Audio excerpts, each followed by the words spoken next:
किसी को चाहिए होगा तो मुझे बता देना, हम फ्री में देते हैं, पैसे भी नहीं लेंगे। एक दिन दीदी की एक बेटी पुक्कू है, पुक्कू ने क्या किया कि वो गोबर वो खा लिया। कुत्ते बिल्ले, तो पढ़ाई के अलावा कोई भी काम टफ होता है। कितनी बार उठाती हूँ मैं गिल्टा। Good morning everyone. तो आज देखो हम तीनों ही गोबर लेके जा रहे हैं, मैं, मम्मी और भैया।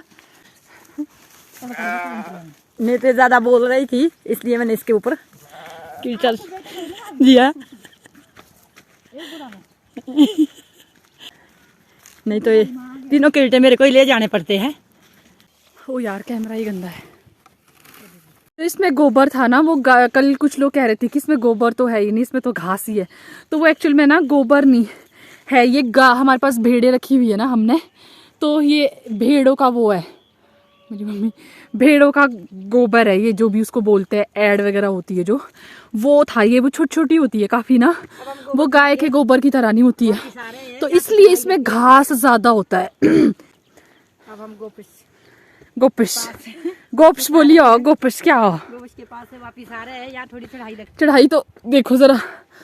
और ये देखो मेरे सेब, ये तो है ना यहाँ पे छोटू छोटू से। बगीचा तो मेरे पास, मैं दिखाऊंगी आपको, बगीचा भी दिखाऊंगी अपना। ये नहीं है मेरा बगीचा, बगीचा है मतलब, ये तो वैसे ही छोटे छोटे पेड़ है। असली बगीचा दिखाऊंगी आपको अपना मैं, कितना बड़ा बगीचा है और बड़े बड़े, बहुत ही बड़े बड़े पेड़ है। ये तो कुछ भी नहीं है, ये तो नया पापा ने लगाया है, नानू ने लगाया, जो वो दिखाऊंगी। हाँ रुको, योगा किया करो।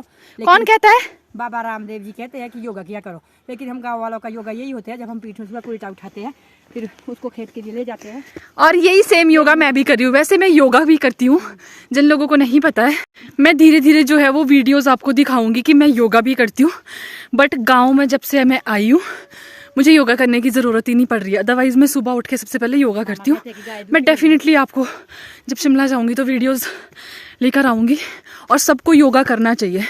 मैं पहले भी योगा करती थी, बीच में मेरी सर्जरी हुई तो उसके बाद भी मैं योगा करती हूँ। और यहाँ देखो आप, और आप लोग कह रहे थे कल की इतनी सांस फूल रही, इतने लायक तो गोबर भी नहीं है यार। लाइफ में मैंने पहली बार किल्टा उठाया। मम्मी मैंने कल पहली कितनी बार उठाती हूँ मैं किल्टा? पहली बार ही उठाया। तो देखो मैंने कल पहली बार उठाया तो मेरी सांस फूलनी थी ना।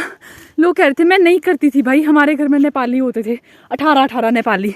अब जाके अब मैं इसे गाय दूध सिखाऊंगी। वो तो मैं कभी नहीं सीख पाऊंगी क्योंकि मैं डरती हूँ बहुत। सीखूंगी, मैं कोशिश करूंगी, बट मेरे को लगता नहीं है मैं सीख पाऊंगी क्योंकि मैं डरपोक बहुत ज़्यादा हूँ।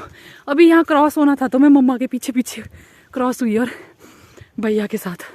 डर लगता है मुझे बहुत, इसलिए नहीं सीखती हूँ। बाकी काम यार मेरे हिसाब से ना, पढ़ाई एक ऐसा काम है ना जो मतलब थोड़ा टफ होता है और जिसको करने के लिए बहुत ही दिमाग की ज़रूरत होती है। मुझे नहीं लगता पढ़ाई के अलावा कोई भी काम टफ होता है भाई, कोई भी काम टफ नहीं होता है। पढ़ाई को छोड़ के सारे काम बहुत इजी होते हैं और इजीली हो भी जाते हैं। तो काम करना कोई बड़ी बात नहीं होती है। शादी के बाद भी अगर करना पड़े एकदम से तो कर सकता है। कोई ऐसा नहीं कि पहले से डिग्री लेके रखो आप तभी आप गाय चू पाओगे, नहीं भाई। काम करने का बस मन होना चाहिए कि मुझे काम करना है, बाकी तो कोई बड़ी बात नहीं है कि आप काम करो, तो ऐसा कुछ नहीं है। ये मेरी भेड़ है, इतनी क्यूट क्यूट, मैं दिखाती हूँ आपको। Helo Helo Helo Helo Helo Helo Helo Helo Helo. इनका नाम ना और कुछ है।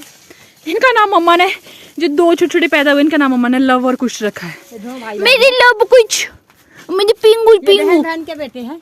बहन बहन के बेटे हैं। ये मम्मी को बड़ा पता है बहन बहन के। आपको कैसे पता बहन बहन के? मम्मी यार ये सामने क्यों नहीं आते, भागती क्यों हो तुम? ओ मम्मा कितनी प्यारी है, देखा सारे हम आए खाड़ुई। इसको देखो तो, ओह माय गॉड कितना प्यारा है। मेरी ना, मेरी दो बहनें हैं ना, मतलब तो उनके बच्चे हैं। तो जब भी वो छोटी छोटी होती थी ना, मेरी बड़े वाली सिस्टर की, अब तो उनकी डेथ हो गई दीदी की, उनकी बेटियां जब आती थी ना, छोटी छोटी होती थी वो, बहुत ही छोटी छोटी, तो वो ना इनको पकड़ती थी। और ये जो इनकी जो गोबर होता है ना, ऐसे गोल गोल छोटा छोटा होता है इनका गोबर ना। और एक दिन दीदी की एक बेटी पुक्कू है, पुक्कू ने क्या किया कि वो गोबर वो खा लिया। और वो ना दीदी को नहीं पता, वो पापा के साथ आई थी आंगन ना, नीचे आंगन में। और जब वो वापस गई ना, दीदी ने बोला इसके मुंह में क्या फंसा हुआ है यहाँ पे। और तब दीदी को पता चला कि इसने तो गोबर वो खाया था भेड़ का। और दीदी पापा को डांटने लगी, पापा आप देखते नहीं हो, आप क्या करते हो मेरी बेटी को। तो मेरी दीदी ना बहुत प्यार करती थी अपनी बेटी, और सर इनके साथ वो बहुत खेलती, तो रोने ही लग गई थी कि मेरी बेटी को गोबर खिला दिया। अब मेरी दीदी की जो है वो डेथ हो गई है, तो हम उनको बहुत मिस करते हैं ऐसी ऐसी चीज़ों में। जब भी कोई ऐसी चीज़ देखते हैं, मैं जैसी घर आई, मैंने कल भेड़ों को देखा तो मुझे बहुत ऐसे मतलब दीदी का ऐसे लगा कि यार देख दीदी अपनी बेटियों को कैसे खिलाती थी इनके साथ। और अब मेरी दूसरे वाली सिस्टर है, उसकी भी एक छोटी सी बेटी है अमायरा, वो भी इनके साथ बहुत खेलती है। पापा मतलब जब भी वो बच्चे आते हैं तो पापा उनको सीधा आंगन में लेकर आते हैं इनके पास, और वो इतना एंजॉय करती है ना इन भेड़ी के पास, बहुत एंजॉय करती है। बच्चे मतलब बहुत पसंद करते हैं इनको, ये छोटे छोटे जो होते हैं ना वो बहुत ही क्यूट लगते हैं। जब वो इनको देखती है लेमनू को तो वो जीभ निकाल के मैं करती है। हाँ, क्योंकि ये जो छोटे छोटे बच्चे होते हैं ना, ये मैं करते हैं ना, और दीदी की बेटी भी, वो छोटे वाली जो हमारा है, वो भी मैं करती है इनको देख के। वो बोलती है तो देखो कितने प्यारे प्यारे होते हैं ये, बहुत क्यूट होते हैं भेड़े, बहुत ज़्यादा क्यूट होती है। पता नहीं किसने पाली है, पर हमें तो बचपन से मतलब हमने तो बचपन से रखी होती थी, जब मैं स्कूल में भी होती थी मतलब, तो हमें तो आदत है और हमें अच्छे भी लगते हैं और हमें आदत होगी है इनकी। हमने वैसे ना, हमारे पास बगीचा बहुत बड़ा है, मैं आपको दिखाऊंगी, मैं बगीचे का भी पूरा टूर दूंगी, मैं आपको पूरा बगीचा दिखाऊंगी अपना। तो हमें ना रखने पड़ते हैं क्योंकि हमारे पास बगीचा बहुत बड़ा है, और घर पे देखो ना यार कुछ काम भी नहीं होता है, तो बेले रह के भी क्या ही करना है ना। ऐसा तो है नहीं कि मेरे मम्मी पापा जॉब करते हैं, तो ऑब्वियसली जिम्मेदारा तो कर ही सकता है, तो इसीलिए इन्होंने रखी है ये अपने टाइम पास के लिए भी, और थोड़े बिजी भी रहेंगे इसमें और हेल्थ भी ठीक रहेगी। क्यों मम्मी पाली हुई, ऐसे पूछते लोग, भेड़े क्यों पाली है? ये मैंने गोबर के लिए पाली है, ताकि बगीचे के लिए गोबर हो। और मैंने 2 गाय रखी है। मैं पशुओं से बहुत प्यार करती हूँ। मैंने कुत्ते बिल्ले। हाँ, एक चीज मैं बता दूं, हम ना मतलब मैं आपको बताऊं, हम बचपन से लेकर मेरे घर में कुत्ते बिल्ले गाय भेड़े होती ही होती है, ऐसा कभी हुआ ही नहीं है ना मम्मी? मेरे पास हाँ, अगर एक कुत्ता मर भी जाए तो हम दूसरा कुत्ता ले आते हैं। 2 गाय है। हाँ 2 गाय, 2 नहीं 3 है मम्मी, छोटा सा बच्चू भी है, बच्चू है। देखो कितनी भेड़े है मम्मी, ये 1 2 3 4, देखो ये अपने मम्मा का दूध पी रहे हैं। ये तो दोनों रहने दूध पी रहे। हमारे पास इतनी देखो 1 2 3 4 5 6 7 7 भेड़े है, 3 गाय है, 2 बिल्ली है, 1 कुत्ता है, इतने जानवर है मेरे घर में। ये जो बेड़ियों पे बाल लगे हैं, इसको अपनी भाषा में हमारे ऊन बोलते हैं। इससे अपनी भाषा में क्या मम्मा, हिंदी में भी ऊन ही बोलते हैं। इससे सोने के लिए पट्टू बनते हैं। जो ऊन के जो भी होता है ना, ये हम जो है वो बेचते तो क्या, हम वैसे ही मुफ्त में ही दे देते हैं इसको। ऊन होती है ना जो इसके देखो वो पट्टू वगैरह बनते हैं कितने, वो जो ऊन के जितने भी वो होते हैं, इसके गर्म होता है ऊन काफी। तो हम जो है वो ऐसे तो नहीं, अगर किसी को चाहिए होगा तो मुझे बता देना, हम फ्री में देते हैं, पैसे भी नहीं लेंगे, फ्री में देंगे ना मम्मी? हाँ फ्री में ले जाना ऊन। अगर लोहिया, हाँ सबसे इम्पोर्टेंट चीज़ तो मैं बताना ही भूल गई, हमारे जो लोहिया होता है ना, मैं आपको भी फोटो लगा दूंगी, मेरे पापा के पास तो बहुत लोही है। तो मेरे पापा बोलते थे, हम 3 बहनें हैं, तो मेरे पापा बोलते हैं कि मैं हर दामाद को 1 1 लोहिया दूंगा, तो 2 को तो दे दिया, अब मेरी बारी। अगर खरीद के करने पड़े तो 7-8 हज़ार का पड़ता है। हाँ उसकी सिलाई बहुत पड़ता है, महंगा होता है लोहिया। जो लोग तो पहाड़ी है उनको पता ही होगा लोहिया कितना महंगा होता है। तो जो है वो अगर किसी को ऊन चाहिए होगी तो मुझे बता देना, फ्री में ले जाना, हम नहीं लेते पैसे। ये देखो मेरा कुत्ता, बिल्ली कहाँ है बिल्ली? मैंने YouTube के लिए तो व्लॉग बनाया था, उसमें मैंने बताया था कि जो ये घर है जहाँ पे हम रहते हैं, ये मेरा ननिहाल है।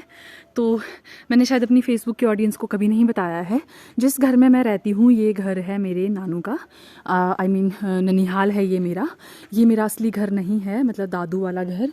मेरा दादू वाला घर जो है वो इधर है नीचे, इधर भी नहीं है, हालांकि काफ़ी नीचे नाले में। ये जो घर आप देख रहे हो ये मेरे चाचू ताऊ के ही है, और हम जो यहाँ रहते हैं ये घर है मेरे नानू का ननिहाल। और ये जो आप यहाँ मशीन देख रहे हो ये है सेब के ग्रेडिंग की मशीन, हमने 3 मशीनें रखी हुई है, तो एक यहाँ पे है, एक दादू वाले घर में होगी, तो ऐसे से। और ये सेब की क्रेटें होती है, जो सेब होता है ना इन क्रेटों में जाता है, और इस मशीन पे जो है वो उसको रखते हैं। इसका मैं अलग से आपको पूरा एक वीडियो बनाऊंगी। जिन लोगों को नहीं पता एप्पल कैसे ग्रेड होता है, अभी एप्पल तो नहीं है, पर मैं आपको थोड़ा सा मशीन खोल के दिखा दूंगी कि किस तरीके से यहाँ ग्रेडिंग की जाती है। तो ये अपनी गाड़ी, बस ये है मेरा ननिहाल वाला घर। मटक्कली मसक्कली, देखा सुंदरू राम को, इतने सुंदर सुंदर होते हैं किसी के बच्चे कोई। मैं एक चीज दिखाती हूँ आपको, ये भाग ना जाए बस।